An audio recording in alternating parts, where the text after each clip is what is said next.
ছাত্র রাজনীতি নিয়ে আমাদের দৃষ্টিভঙ্গিগত কিছু নেতিবাচক মনোভাব আছে। তো ছাত্র রাজনীতি নিয়ে আমাদের দৃষ্টিভঙ্গি পরিষ্কার রাখতে হবে।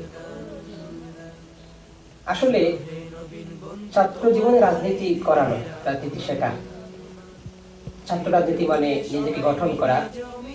ছাত্র রাজনীতি মানে আদর্শ মানুষ গড়ার সংগ্রাম, যারা আগামীর সকল বিপ্লবের সফলতা বয়ে আনবে। আর কর্মজীবন রাজনীতি শেখার নয়, রাজনীতির প্রয়োগ ক্ষেত্র।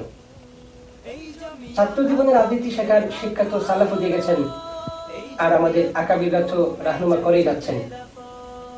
তাছাড়া রাসূলুল্লাহ সাল্লাল্লাহু আলাইহি ওয়াসাল্লাম যুদ্ধক্ষেত্রে অপরিপক্ক বাচ্চাদের ফিরিয়ে দেওয়ার প্রমাণ করে যে তারা আগে চর্চা করবে, শিখবে, পরিপক্ক হবে, এরপরে প্রয়োগ করতে মাঠে নামবে।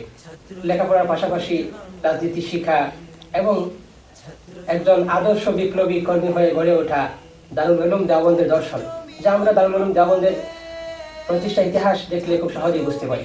কাজে সুপ্রিয় দর্শক, আমরা ছাত্র রাজনীতিকে হাঁ বলি এবং ছাত্রদেরকে জাগিয়ে তুলি।